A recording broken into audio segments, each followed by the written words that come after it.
एक समय की बात है, व्हिस्करविले के आरामदायक शहर में व्हिस्कर्स नाम की एक अनोखी बिल्ली और रेमी नाम का एक छोटा सा चूहा रहता था।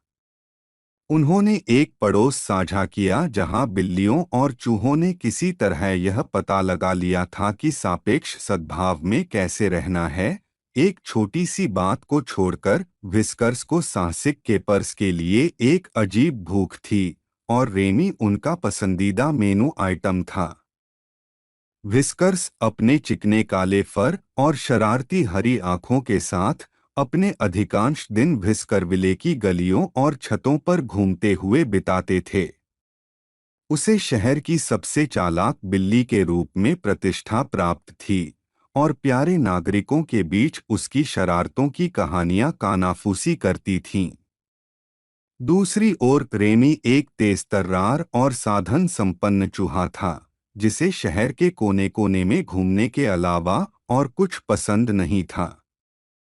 एक धूप भरी दोपहर में, जब रेमी बेकरी के पास स्वादिष्ट टुकड़ों को इकट्ठा करने के लिए इधर-उधर भाग रहा था, तो वह यह महसूस नहीं कर सका कि उसे देखा जा रहा है। वह आटे की थैलियों के ढेर के पीछे गया और सावधानी से बाहर झांका। तभी उसे छाया में बैठे व्हिस्कर्स मिले, आंखें भूखी चमक के साथ उस पर टिकी हुई थीं। आह, तुम वहां हो, मेरी शरारत का छोटा सा निवाला। उसकी चोंचों को चाटते हुए मूछें घुरघुराने लगीं। अपने आप को एक भव्य शरारती पीछा के लिए तैयार करें। एक पल की भी झिझक के बिना रेमी डर के मारे चिल्लाया और संकरी गलियों से होकर निकल गया। उसकी पूंछ पर मूछें गर्म थीं। पीछा जारी था, और यह व्हिस्करविले के इतिहास में सबसे अधिक हंगामेदार घटना थी। रेमी तंग जगहों से गुजरने के लिए अपने छोटे आकार और फुर्तीले पैरों का उपयोग करते हुए टेढ़े-मेढ़े शहर में घूमा। व्हिस्कर्स पीछा करने को एक भव्य तमाशे में बदलने के लिए दृढ़ थे। एक छत से दूसरी छत तक छलांग लगाने लगे। उनकी हरकतों से काफी हंगामा हुआ।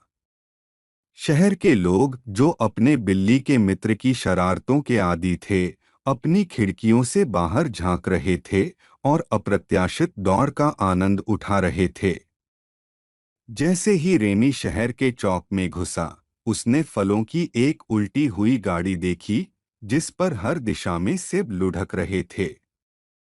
अपने पैरों पर या पंजे पर, इस मामले में सोचते हुए उसने एक सेब पकड़ा और उसे अपने पीछे फेंक दिया।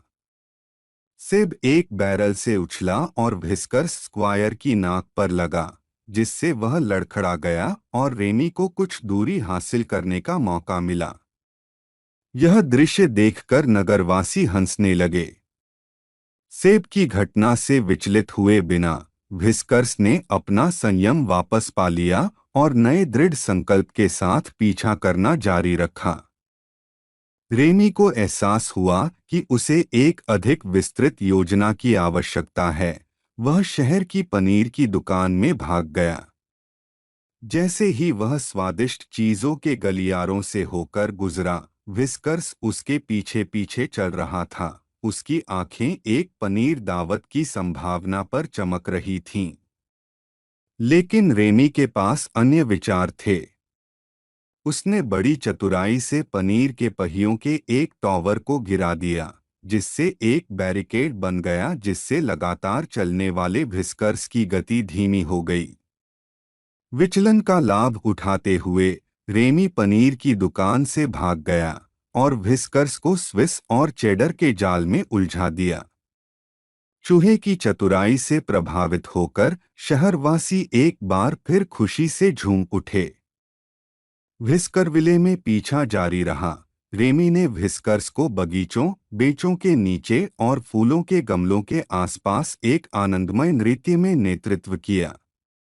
व्हिस्कर्स द्वारा मायावी चूहे को पकड़ने के प्रत्येक प्रयास को रेमी की त्वरित सोच और फुर्तीले चालों से पूरा किया गया। प्रतिभा के एक झटके में रेमी शहर के खिलौने की दुकान में घुस गया, जहां उसकी नज़र चूहों के खिलौनों के संग्रह पर पड़ी। शरारत से मुस्कुराते हुए उसने उन्हें घायल कर दिया और यांत्रिक चूहों को गली में छोड़ दिया। व्हिस्कर्स क्षण भर के लिए भ्रमित होकर नकली चूहों पर झपटे, जबकि रेमी बिना पहचाने ही फिसल गया। जैसे ही सूरज डूबने लगा, पीछा करना अपने अंतिम चरण में पहुंच गया। रेमी भारी सांसें ले रहा था, लेकिन दृढ़ था। एक आरामदायक छोटी कुटिया में चला गया। व्हिस्कर्स आसानी से हार मानने वालों में से नहीं थे। उन्होंने भी दरवाजा बंद होने से ठीक पहले दरवाजा तोड़ दिया।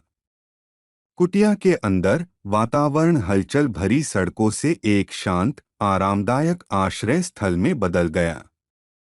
रेमी, जो अब फूलों के फूलदान के पीछे छिपा हुआ था, ने अपनी अगली चाल के बारे में सोचा। व्हिस्कर्स बिना किसी डर के लिविंग रूम में घूमे और आश्वस्त हो गए कि जीत उनकी मुट्ठी में है। जैसे ही व्हिस्कर्स झपट्टा मारने वाला था, रेमी ने आजादी की ओर जाने वाली एक खुली खिड़की देखी।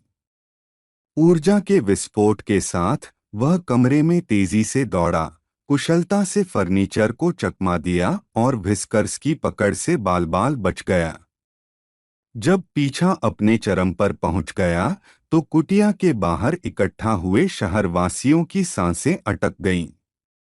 रेमी ने खुली खिड़की से छलांग लगाई और खिड़की पर शान से उतरा। शाम की ठंडी हवा ने उसके बालों को झकझोर कर रख दिया। जैसे ही वह व्हिस्कर्स की ओर मुड़ा, जो झोपड़ी में पराजित खड़ा था।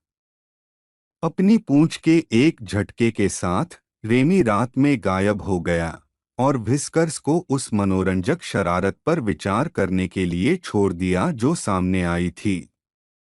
शहरवासियों ने भरपूर मनोरंजन करते हुए इस गतिशील जोड़ी के लिए तालियां बजाईं। उस दिन के बाद से व्हिस्करविले में महान शरारती पीछा की कहानी एक पौराणिक कहानी बन गई। व्हिस्कर्स, हालांकि रेमी को पकड़ने में असफल रहे, उन्होंने अपनी मनोरंजक हरकतों के लिए शहरवासियों की प्रशंसा अर्जित की। जहां तक रेमी की बात है, उसने आत्मविश्वास की एक नई भावना के साथ शहर के कोने कोने की खोज करते हुए अपना साहसिक कार्य जारी रखा। और इसलिए कैपर प्रेमी बिल्ली व्हिस्कर्स और साधन संपन्न चूहे रेमी के बीच असंभावित दोस्ती या बल्कि प्रतिद्वंद्विता व्हिस्करविले की आकर्षक सड़कों के माध्यम से अपनी हास्य कहानी बुनती रही। और कौन जानता है, शायद एक और शरारत निकट ही थी, जो इस रमणीय शहर में प्रकट होने की प्रतीक्षा कर रही थी, जहां बिल्लियां और चूहे एक अजीब सद्भाव में रहते थे।